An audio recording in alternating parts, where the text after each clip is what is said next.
The idea of unspoken, unspeakable shame was introduced to me 50 years ago this June when my brothers and I were told our dad had been in a mental institution beginning a few months after I was conceived and not coming home until a few months after I was born.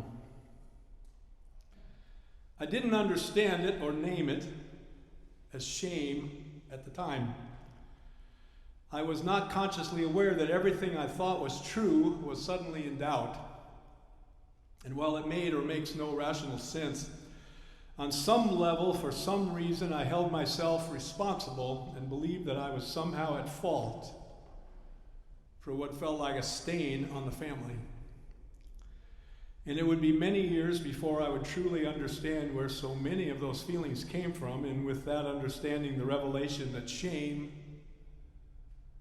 can be a doorway, a trailhead to grace. Part of gaining perspective and understanding came through counseling and talk therapy. Growing up, there was a stigma attached to doing that kind of work, but it's something I've come to believe in and trust. Not as a be-all and end-all, but certainly as a tool.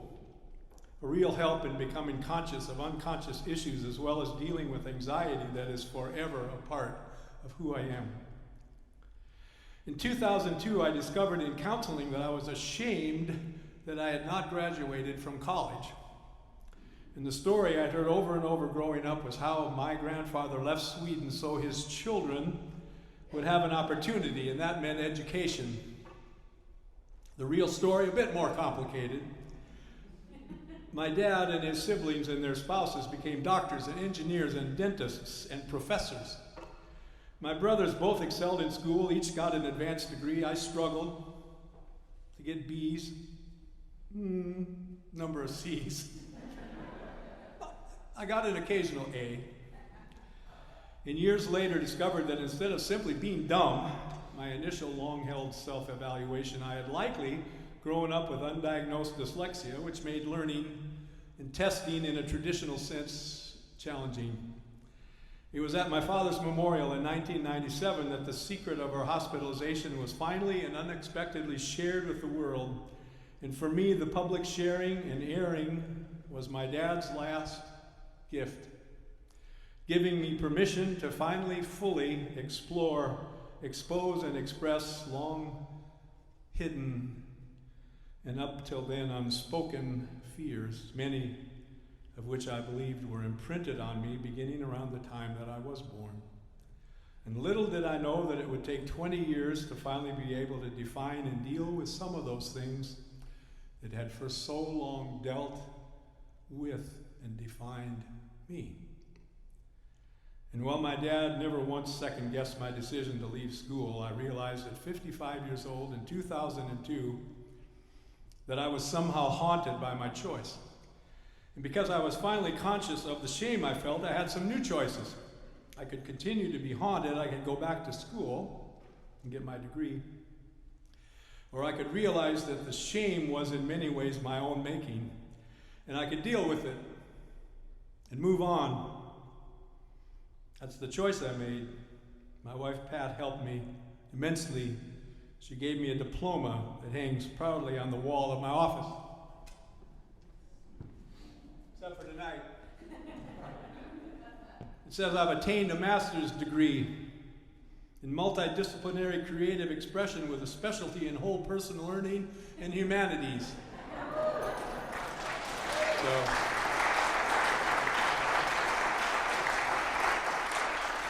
June 7th, 2002.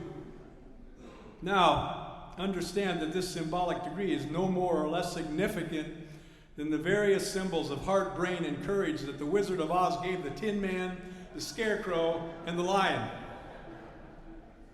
What made them significant, and my wife's gift powerful, is the fact that it was an outward sign of inward grace that I was finally willing and able to receive.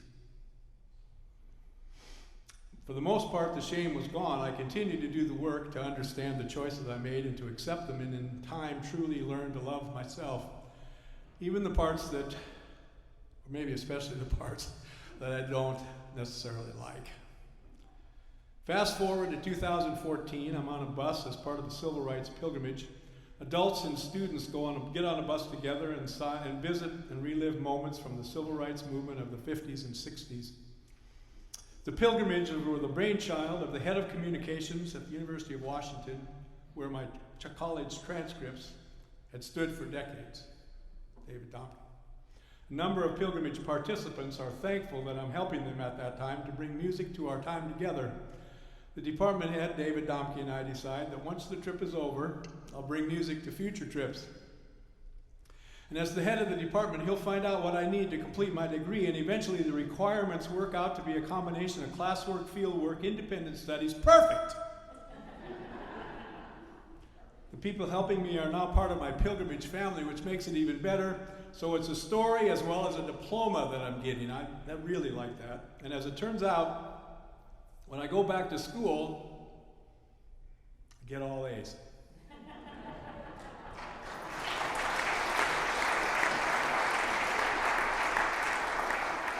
I'm able to change what's referred to in academia as self-talk and write a new narrative about my academic prowess. No longer can I or will I tell myself I'm not smart.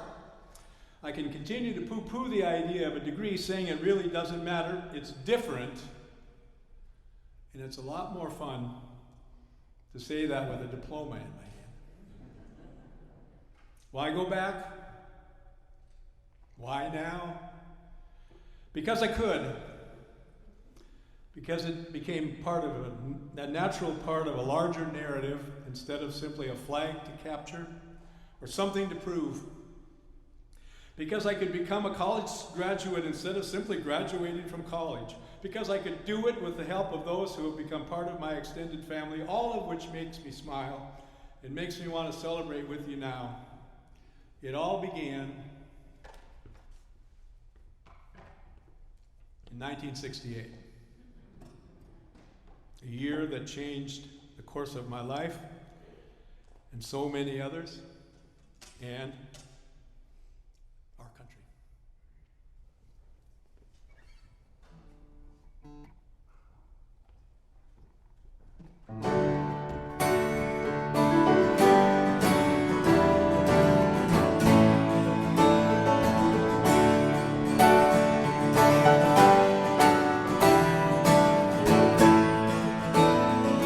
Watch boys die in Vietnam in living rooms at night. We lost the Tet Offensive when we heard it from Cronkite. McCarthy in New Hampshire led a children's peace crusade. Believe times were a-changing back in 1968.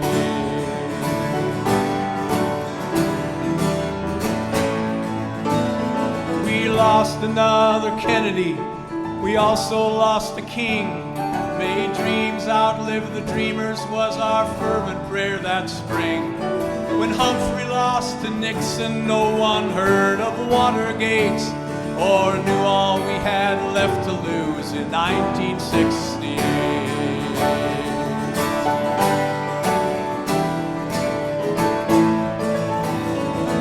Dubček, The Odd Couple, Peggy Fleming, John Conkey, Rod McEwen, Tiny Tim, 2001 Space Odyssey.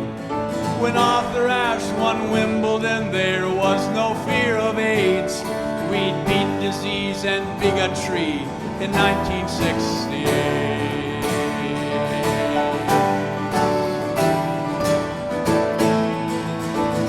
Hey Jude, the sounds of silence, Hendrix on the radio. Bob Beeman's Jump, Black Power salutes were raised in Mexico. And we gave the Heisman Trophy to someone we called O.J. We saw it all in black and white in 1968.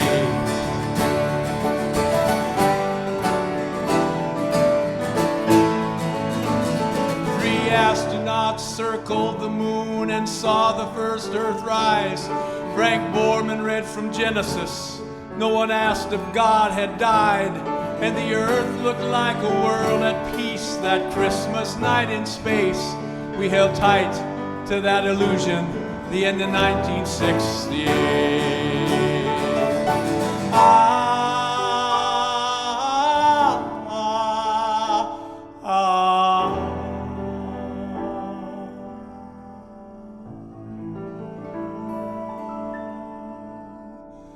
It was a year like other years, the worst and best of times.